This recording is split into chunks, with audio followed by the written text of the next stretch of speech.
about how you decided the different pieces of your venue.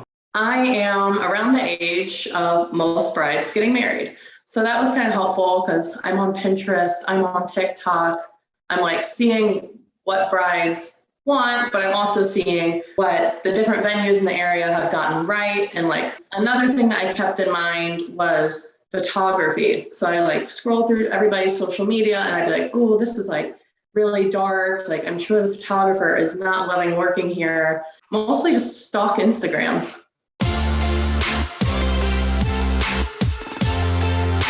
You're listening to the Venue RX podcast.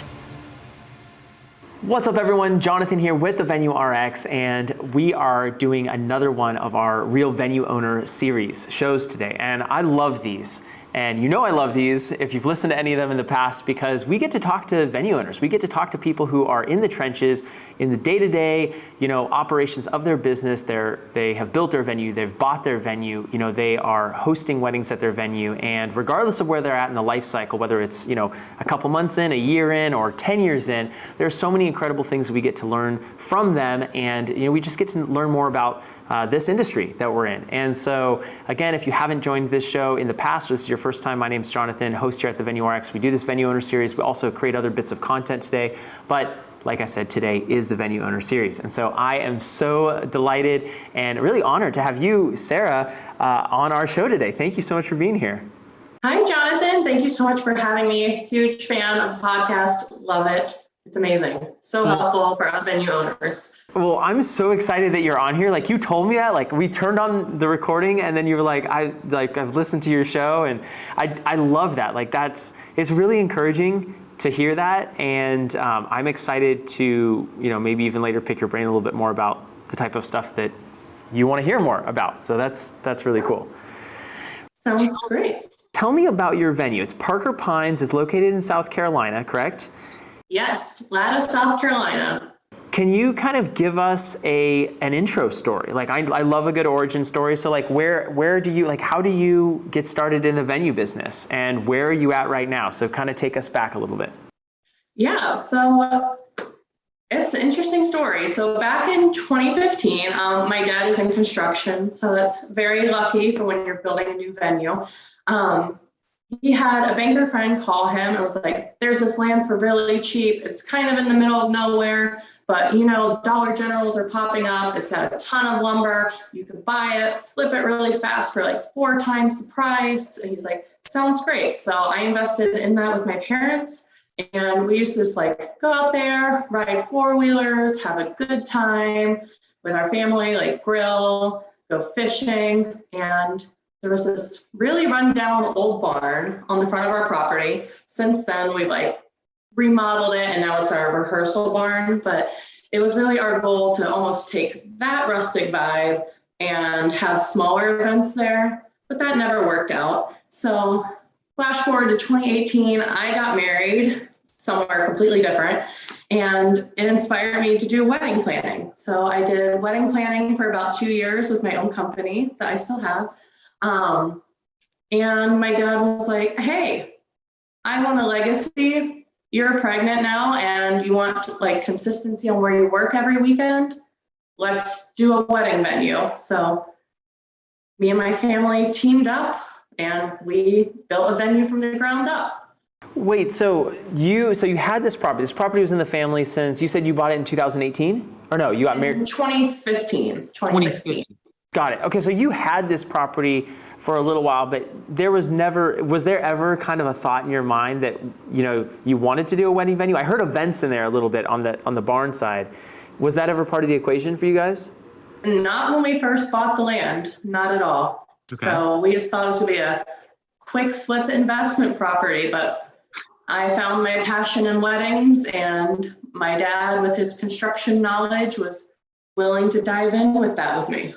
That's huge. That's so cool. So it's a family affair, really. Your dad, is he the one who built it actually, or did he kind of just oversee the building of it? He oversees the building of it, used all of his building connections with that. He had like his own architect in his office, so that's really helpful because I heard that it's really expensive, so that was really nice. Yeah, that's huge. And talk about like using what you have in your hands, right? I think some of the different people that we talk to, they have a background in law or they have a background in real estate or, whatever the different backgrounds are. And, they can parlay that into the business that they run and kind of make that their own special piece. That's huge. So how did you do, so you had the property already, you kind of used collaborative funds to purchase the property initially, but then was there an additional funding piece or did you have to raise money or kind of input money to be able to handle the build of the property? We did not. It was all out of pocket investment money. So huge. We didn't have to take out a loan or anything. So that was really huge. Okay. How long from the time when you started to the time when you finished? And was that surprising at all? Like, did it take longer or shorter than you expected? It took longer than I expected. Okay. It took about 3 years from all of us going, yes, we're going to do a wedding venue to actually having our first wedding. So we put a lot of thought into it. I was like, we are not just going to build something to build something, because sometimes, my dad builds like some of those cookie cutter neighborhoods that pop up really fast. So he's like, let's get it done. And I'm like, no, like once we build it, this is permanent, like we can't go back. So like, let's just take a minute, breathe, like, let me read the room on like what potential brides we want, like how can we be different from everybody in our area, and how can we stand out? Like what can we do differently with the inside of our reception hall that somebody else down the street is not doing? So totally. And back and forth. Well, I have a question about that I want to circle back to, but before we talk about that, the 3 years that you mentioned, so during that time period at some point is COVID, correct? Yes. So what was that like? Because it sounds like you're in the build process and then COVID comes, and was there a moment that you're scratching your head going like, oh my gosh, was this a bad direction to go? Or what were your feelings during that time? Oddly enough, I don't think many people can say this about COVID, but COVID worked out really well for us, because during that time in 2020, we like started construction right before like inflation hit and the price of wood like skyrocketed. We had all of our materials before then. So when 2020 hit, we kind of just had time to breathe and take our time with building things. It wasn't like a huge rush. And then COVID almost kind of ended at the end of 2020, and everybody's like, okay, like I'm ready to have weddings again.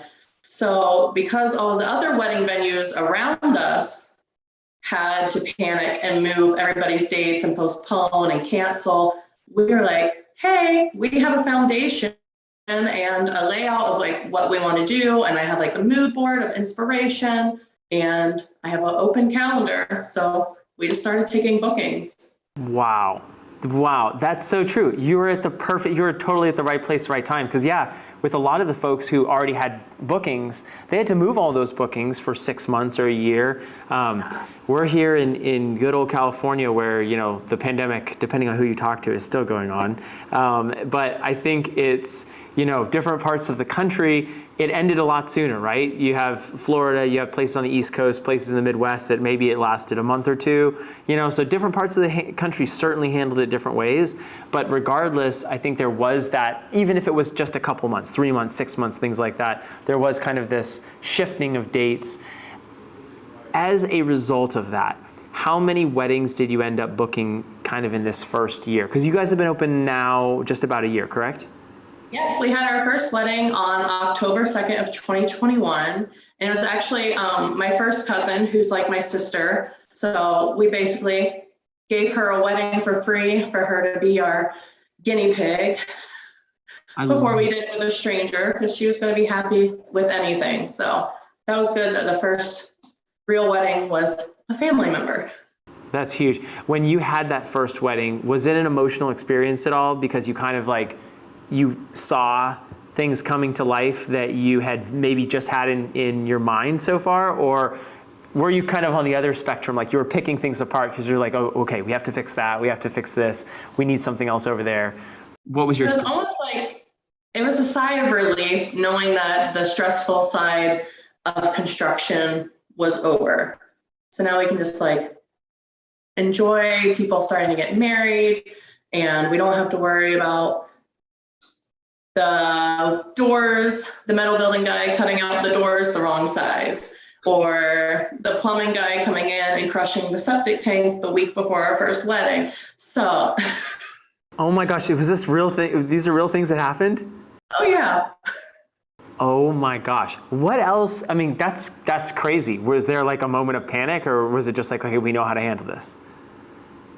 The septic tank one was a big deal because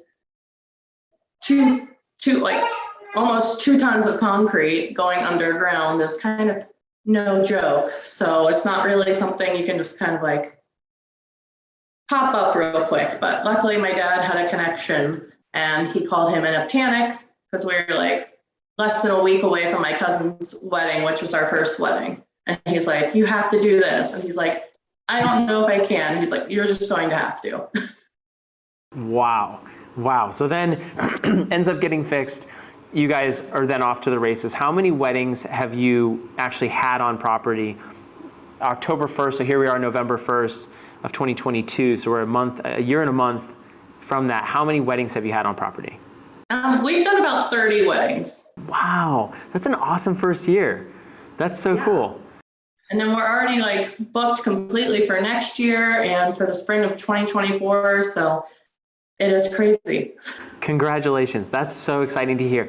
I have a question about how you decided the different pieces of your venue. You know, you said you did some market research. You said you kind of had that planning arm before. As you were thinking about your venue compared to the other venues around, what things stood out to you that you really wanted to include? And how did you go about, like, did you just kind of like secret shop the other venues in the area? Like, how did you figure out, like, I love this, I don't want that, this is what 2023 brides are gonna want? Like, how did you make those decisions?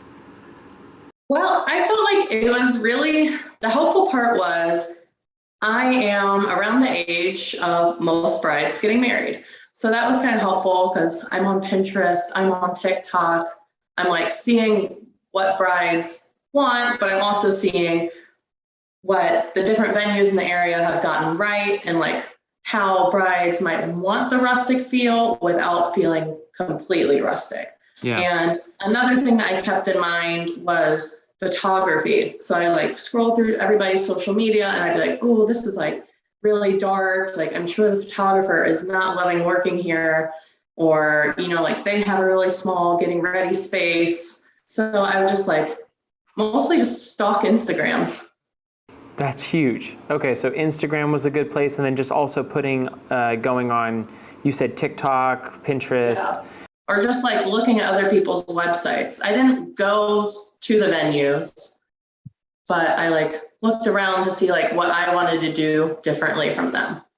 Got it. That makes a lot of sense. So for anyone out there who's maybe doing that market research right now or trying to figure that out, thinking about, it sounds like you really thought forward, right? Because you were trying to think what people would want in 2023, not just, you know, everyone is going to do, you know, whatever type of wedding had been done. Barn weddings, I know, were really, really popular for a little bit, and then maybe getting less popular now. So take me then through, you're at this point where, you know, you open the doors on your venue, your cousin's wedding, you've kind of solved some of those things, some of the construction side of things. At what point did you start working on a website? At what point did you started selling before you were complete, correct? Oh yes, for sure. So I had the website, we opened in 2021. I was tinkering around with the thought of a website since 2019. Okay. But the website we have now kind of came to fruition within this past year as I wanted to like raise our pricing and appeal to a new clientele. Totally. And Sarah, I mean, it's beautiful. Like and anyone who's listening, watching this on YouTube, wherever, like you're going to have to check out the website. Your website's really cool. I love the little dynamic elements and things like that. So that is a second version, correct? Yes. Okay. So my advice is you think you can do it yourself, but you're going to realize you are terrible with technology. So just invest in somebody doing it for you. Did it take a long time to find that person, or was that process pretty easy, finding someone to help with the website? It was pretty easy. I did some like Instagram stalking of some other venues like in Texas, and I love their websites. So you just scroll down to the bottom and you see who did their website. Click on it, say, hey, I saw you on XYZ venue. Do make that for me. Yep, basically. I love that. I love that. That's the best way. Like sometimes, doing imitation with your own flair is the best because you get all the crude benefit of all of the creative design that went into it. Plus you get to add your own flair and you get to add, the things that are important to you. I love that. Yeah. Talk to me about marketing. So how are you attracting couples? Are you using platforms like Wedding Wire the Knot? Are you on Instagram? You mentioned TikTok. Are you on TikTok? What are you doing currently? So I am on every social media platform that you can think of except for like Twitter, because that's pointless. But I'm on Facebook, Instagram, went viral on TikTok. Don't even ask me how. That was something else. And then I realized, oh no, I actually have to pay attention to TikTok now. So did that, and I gave in to the Wedding Wire and the Knot because I felt pressured because everybody else around me was doing it, and that sounds so bad. But unlike a lot of people that I hear, it is actually working out really well for us.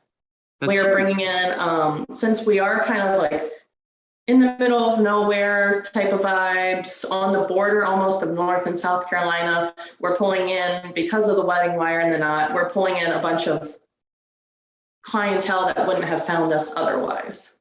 Got it. And so I've actually heard that before from other folks who say that they haven't used Wedding Wire or the Knot because it's pulling in different clientele from different places, and those people may not be interested in driving to the property, or it's outside of their range that they're really interested in getting married. Have you experienced that? Like when you follow up with a lead, have you experienced people saying, oh gosh, you're over there? Like, have you heard that at all or not so much? I really haven't. It's kind of like we worked really hard to build something unique to our area that people want to drive 3+ hours to. Oh, wow. So it's awesome. And is that how far people are typically driving to go to your venue? I would say the least is right in town. So like less than 10 minutes away, but we've had people, I just had a tour this past Sunday. They were from somewhere almost 4 hours away from us and booked with us. Oh, wow. And then I had an inquiry and she wanted to come tour. She was from California, but she was in the military. So it's just crazy. Dang, wow. So that's really neat. It seems like because of the intentionality that you use to design the property, you're getting people that are really excited about getting married there. The transportation is not that much of an issue. Yeah. Now it's, I feel like I hired a social media manager and she has saved my life. And she's only a social media manager for wedding pros. So that was amazing. And she's like super intentional about like showing off the venue and all of our features. So she's pulling in people. So when they come and tour, they already know that they want to book with us. They just want to make sure that in person matches the pictures and they're not getting catfished. Totally. That makes a lot of sense. So they're already kind of sold in a lot of ways before they show up, qualified. Yeah. They're just meeting you, they're meeting the team. So it's kind of funny, you read my mind. I was going to ask about the social media. Who have you used, like vendors? So you said a social media manager. Is that social media manager the person who's doing your TikTok, your Reels, like your Instagram, like all of the posting on all the different social platforms, or are you doing some of that? So I do TikTok on my own because I'm there on the wedding day getting like raw footage on my phone of like wedding setups. And she's more like the official social medias with Instagram and Facebook and creating Reels on Instagram because my brain can't figure out TikTok and Reels. So yeah, it's so crazy. They're very similar, but also very different. So it's like, yeah. And it sounds like you had someone who built the website, and then do you have anyone who is helping do any sort of other paid ads or anything like that to attract, or you're doing the Wedding Wire, the Knot, and then all of the organic media? Yeah, so I just do organic media, and then Wedding Wire and the Knot is the only paid advertising that I do, except around engagement season. So like around Thanksgiving, I'm actually set up a fun little giveaway. I'm giving away a custom painted champagne bottle to like put our name out there, so you don't even have to be like a couple. So like that's a fun way to get like new followers and new engagement on your posts. And then I'll also do like paid targeted ads around Thanksgiving, Christmas to really hook in those new engaged people. Totally. During those seasonal periods where people are really, really excited about checking venues out and they're like actively looking. Yeah. That makes when their phone knows that they're constantly Googling weddings all the time. Yeah, that makes a lot of sense. And we're coming up. We're coming up on that season right now. It's pretty exciting. Tell me a little bit about the venue. We've kind of talked about marketing. We've talked about, the build of the venue, obviously. But what do people get when they book with you? Kind of what does a package look like for you guys? Are they able to stay overnight? Tell me a little bit about the property and the experience clients get when they're on site with you. Yeah, so you said it right there. What we want to do is create an experience for our clients, not just churn and burn them in and out Friday, Saturday, Sunday, might not even know your name. So we are really intentional with creating an experience for our couples. So we built our on-site cabins. So we have little 5 cabins and they each sleep 4 people. So you could sleep up to 20 of your closest family and friends. And so you come in on Friday and you check out on Sunday. Awesome. So you can come in, decorate the reception hall on Friday, enjoy your wedding Saturday, and then do all the terrible cleaning up on Sunday. That makes so much sense because it really allows people to settle in, get a feel for the space, really like make the space their own during that time so that wedding day is really relaxed. Yeah. With the 20 people that they stay on the property there, do you typically have relationships with hotels or Airbnbs or something like that for the rest of the guests, especially if they're people driving in? Yeah, so we got really lucky back to the COVID thing. During COVID, right down the street, about 10 minutes away, they built a new hotel that does room blocks. So it was just like, yes. And then there's another hotel like 2 minutes past that one. So there's lots of options. That's huge. That's so important. It's funny, some of the properties that we manage here in California, but definitely some of the other venue owners that I've talked to, their property is, 30 minutes, 45 minutes, an hour out of town. And a lot of times, there aren't really good local hotel accommodations. So you have to figure out like a transportation piece and all that. But it sounds like with the proximity there's really a lot of options for people. Yeah, got very lucky. That's so cool. Do you, as far as what people get, so they get the whole weekend, was there a point where you were debating that internally? Because I know, you said the experience, so I love that side of it because that's really why I got into this industry. We started on the staffing side and just really like providing a good experience with staffing, and now we do that for venues. But I hear the experience piece is important, but then with the financial side of it, was it a tough discussion or tough decision to make to only sell weekends versus selling Friday, Saturday, Sunday individually? No, because I have a 2-year-old son, so it was worth it for me to only do one wedding a weekend to get my time and freedom back. Because doing it for a year now, I know I'd absolutely be miserable. I'd be on burnout. I'd be like, why am I doing this? I'd probably have no hair if I did one every single day of the week. And it made me nuts. So when you were creating the price, then you just packaged it in a way that, you can take care of all your bills and all that, plus make a profit and not have to like run around with a chicken with your head cut off. Yes. Exactly. Okay, that makes sense. You mentioned, you doing it and possibly getting exhausted. Do you have a team who helps you? Do you set up and tear down? Are you doing the tours or do you have someone else doing the tours? Tell me a little bit about your team if you have one, if it's you or like whoever. Yeah, so my dad is the maintenance man. I'm the venue manager, tour face. I'll email you like you work with me the whole time. My mom was my day of assistant for a long time, and she was kind of like, I want to go to football games. So I was like, okay. So I started hiring day of assistants that I'm hoping will move up to do tours one day. But I kind of like to vet people working on wedding days, because wedding days are the most stressful. So you can see how we work together during like the most stressful environment. And then I can decide if I want you to stick around and do tours and become like the face of the company on my behalf. So it's definitely family run, and we have 2 guys that work for my dad's construction company that come out and they do the setup for the reception and setup for the ceremony. And on wedding days, between like setup and breakdown of the ceremony, they do parking. So they do it all.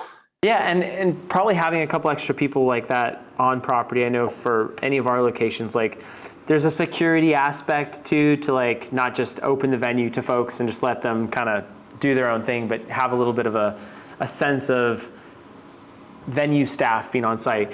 Speaking of security, how do you handle security, and do you do the bar at your property, or do you allow people to bring their bar in? What's the alcohol situation like? Yeah, so we don't require anybody to hire security or anything like that. But we do require them to hire a professional insured bartender to serve the alcohol. So they can't even have it without somebody serving it for them. Got it. Yeah. I think there are some venues that I've talked to that have it a little bit more open, and I always think that there's concerns, like almost safety concerns with that, because you get 150 people, 200 people going and drinking and getting all crazy, then it's like, what could happen? Yeah, and I think I learned that from my own wedding, because somebody enjoyed the open bar a little too much at mine and ruined my sparkler exit by busting his head open. So oh my gosh. So I was like, this is the first thing that we're going to talk about. I was like, we have, like, they can't just, Uncle Jimmy can't just be like shots in the corner. I was like, no. But the other big pushback I get from like potential clients on tours, they're like, well, it's just beer and wine.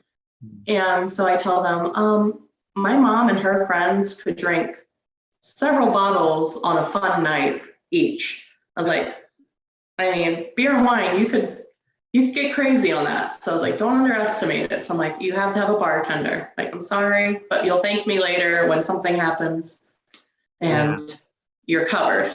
It's a totally different experience. So you said it's only beer and wine. Why is it only beer and wine at the property? Oh, so you can do liquor and beer and wine, but like a lot of people are like, oh, but we're just having beer and wine. So like, I don't need a bartender. And I'm like, yes, you do, because people will find ways to get drunk if they want to. Yeah, they're like, oh, we're just having the soft stuff. You're like, no, you can still do some damage. Yeah. Oh yes, believe me. Is South Carolina difficult to like get permits for things, or are there noise restrictions? Like, do you allow people to go to 10 or midnight? What's kind of the hour time that you allow them on property? Yeah, so for like Saturday night for like the reception hall, I just tell them that the party needs to be over by around 11 at the latest.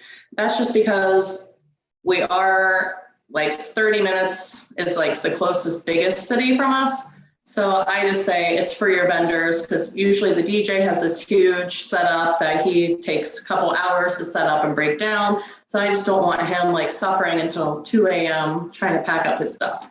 Yeah. Got it. So 11 o'clock, then they have some time to wrap up, get off site, and then obviously the people who are staying, go back. As far as permitting and things like that, the property specifically, I know you had it, but did you have to like rezone it or get certain permits or anything like that? We just had to work with the county pretty closely, and basically if you build anything, you needed a permit. So right now we're building a little storage building. We have to have an electrical permit, which is very odd because we are in a very small county city. You'd think that they'd just be like, yes, like you're bringing in people to our small town, but they have been very strict, but also very helpful to work with. So That's awesome. I mean, what's that timeline like? And I'm asking almost selfishly a little bit because like here in California, it's insane. I mean, it's like they do require permits for pretty much everything and everything. And it's like the permit will take a year or maybe even 2 years. Yeah. Yeah, ours takes like maybe a week to 2 weeks. Oh, wow. Yeah, that's Yeah, it just depends on the person that's in charge of getting your permit. fair. I think the longest we've had to wait is like a month. Oh, wow. Yeah, that's awesome. That's really cool. So you're like, oh, well, you're very lucky. That hurts a little bit. Yeah, anything out here is just like, oh boy, you get the county involved and it takes quite a while. But awesome. Okay, well, I have 2 more questions for you. Kind of the last 2 questions that I like to ask people. What is your least favorite part? Let's start with that, and then let's end on your most favorite part. So we'll go least and most favorite. My least favorite part is taking out the trash. So we have a dumpster on site, but we keep it kind of away from the reception hall because the smell is just truly terrible. So during your wedding, I'm there to like take out some trash as you're going along. And then I kind of reach a point at the night where I'm like, hi, like have a good night. Like I'm not gonna lurk in the corner anymore, but just like leave your trash inside in the trash cans. I'll be back tomorrow to get it. So then I have to take it out the next day. And it's just truly terrible how people overstuff trash cans and barbecue falls all over you or the taco bar. And it's just a bad day. Oh no, I can't say that hasn't happened to me before. I've definitely been there. Strong barbecue. You just like get back in the car and you're like, oh my gosh, I'm gonna need to wash my car the next day. It's gonna smell like food. Yeah, and you're like, I'm never eating that again. People are always like, don't you want a plate? I'm like, no, because I have to take out the trash later. So nope. Yeah, already ruined for me. Yeah. Tell me about your favorite part. What's the best part, or has been the best part so far? My favorite part is just like creating something that just means so much to people. Like it's going to be like when a couple gets married with us, that's going to be like what they tell their grandkids and like pictures that they show us like of our property. Like that is just so cool to me. Yeah.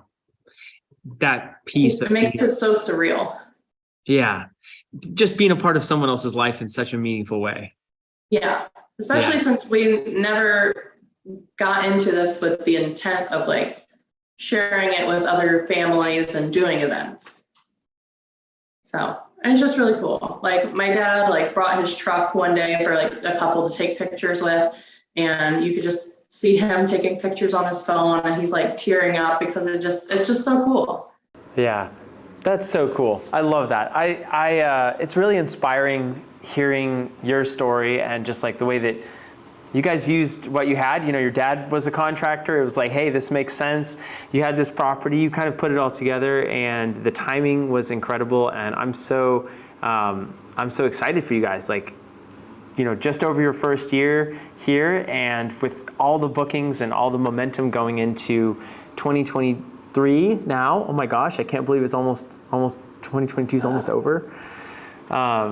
But yeah, Sarah, thank you so much. I appreciate you coming on the show, and I want to encourage everyone to go check out your website. It is really nice. It gives a really pretty showcase of your property. It looks like some gorgeous, you know, panning shots of everything, and I think everyone will really like it. But if they want to connect with you specifically, let's say whether it's about, you know, venue stuff or otherwise, where is the best place to get a hold of you? So you can go through our website on our contact form, and it just through that it emails me directly, or you can email me just directly at Sarah with an H at parkerpinesevents.com. Amazing. And actually, Sarah, I want to ask before I hop off, because I totally forgot. Do you use any sort of CRM system or anything like that to track clients through the booking process? Yes, I just started a new one a couple weeks ago. It's called Weavin. I found out about it through my wedding vendors Facebook group. And it is a CRM completely created hand in hand with wedding venue owners. So like the pipeline at the top, because I was using HoneyBook. So like the pipeline at the top like doesn't have all that crazy extra nonsense that you don't need. So it's basically like inquiry, tour request, toured, booked, or lost. And it just makes it so much easier. And then once they like join the like planning process, they can upload like their day of timelines, their reception layouts, they can get insurance through it. So it's going to make my life easier. So I'm really excited about it. That's huge. I'm gonna have to check that out. I'm really curious now. We're using HoneyBook, and definitely some bones that I have to pick with the system. I mean, we've adapted it, but very cool. Awesome. Well, Sarah, thanks again for coming on. Really appreciate your time, and yeah, we'll see everyone in the next episode. Yeah, thanks for having me.